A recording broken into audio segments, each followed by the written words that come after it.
Every major civil engineering project begins with a physical contradiction. We build precise, rigid structures on top of highly variable subterranean geological layers. Engineers cannot guess what lies beneath the surface. Before a single yard of concrete is poured, they must construct a reliable, three-dimensional geomechanical model of the hidden strata to guarantee structural stability. Building this model requires a systematic process of testing, known as a staged reduction of uncertainty. This process narrows down from broad geographical surveys to exact physical parameters across three distinct phases: reconnaissance, detailed investigation, and performance study. To establish safe foundation design parameters, engineers focus their data acquisition on the reconnaissance and detailed investigation phases. Bypassing this systematic progression leaves engineers with catastrophic blind spots regarding the site's suitability and the specific ground problems waiting at depth.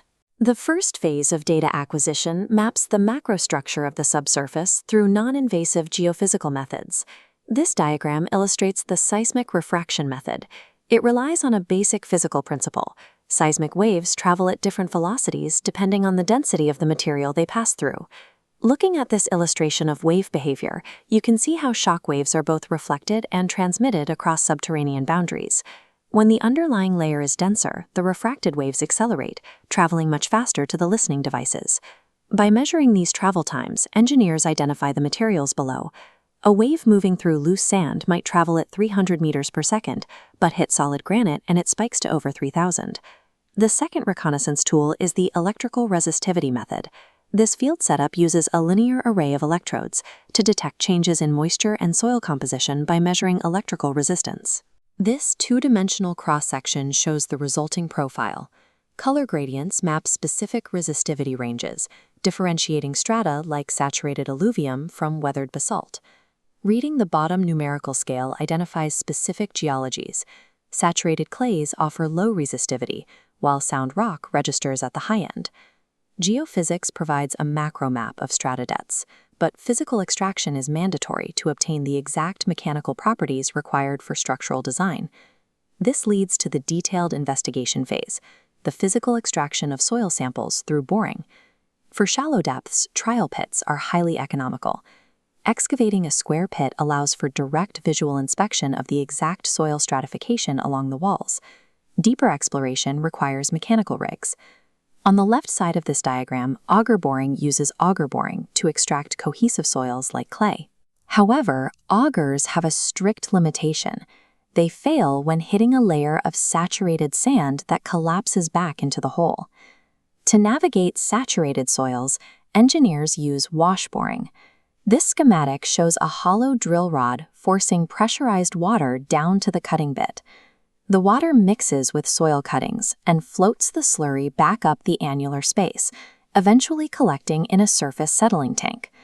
By analyzing the returning slurry's color and texture, engineers get a continuous, real-time indicator of the exact soil type being cut at the drill bit. However, wash boring is ineffective against hard strata, boulders, or solid bedrock. When encountering boulders, engineers utilize percussion boring. This diagram shows a heavy drive weight and a chisel bit suspended inside a casing. The rig repeatedly drops the heavy chisel bit to break up the formation, turning hard material into a pulverized slurry at the surface. Applying the wrong boring method yields disturbed, useless samples. Local geological conditions must dictate the choice of equipment. Physical sample extraction provides a qualitative baseline, but structural design requires quantifying the actual mechanical strength of the soil directly in place. The most common method for measuring the relative density of granular soils is the Standard Penetration Test, or SPT. The physical parameters of the SPT are strictly standardized. A 65-kilogram hammer is dropped vertically from exactly 750 millimeters to drive a split-spoon sampler into the ground in three distinct 150-millimeter increments. The blows to drive the first 150 millimeters, the seeding drive, are disregarded due to disturbed soil. The blow counts for the final two sections are added together to produce the raw N value for that depth. This raw N value must be mathematically corrected to account for the unique pressure conditions at depth. This formula shows the seed et al. Relationship, which generates a correction factor, Cn. It adjusts the raw blow count based on the effective overburden pressure, the weight of the soil resting above the test site.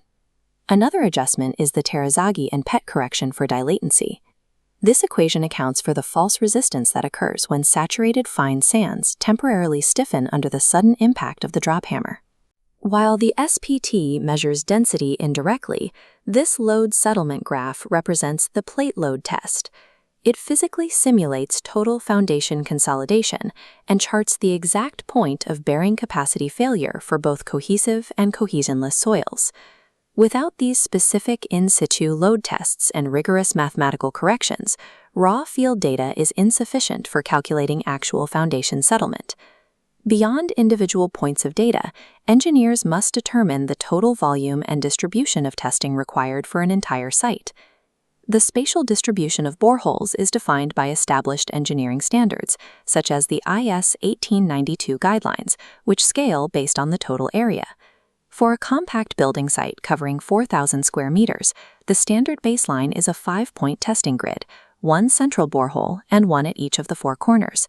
Along the vertical axis, the depth of these boreholes must reach specific thresholds to guarantee structural safety. This threshold is known as the significance of exploration. It is the depth at which the stress from the structural load dissipates to less than 10% of the average contact pressure. Additionally, the investigation must reach the depth where the added structural stress falls below 5% of the effective stress from the existing soil weight. These metrics create a practical rule of thumb. The investigation grid must extend to a depth of at least twice the width of the largest anticipated foundation base. This rigorous process replaces subsurface geological uncertainty with the exact corrected mathematical parameters required for civil engineering.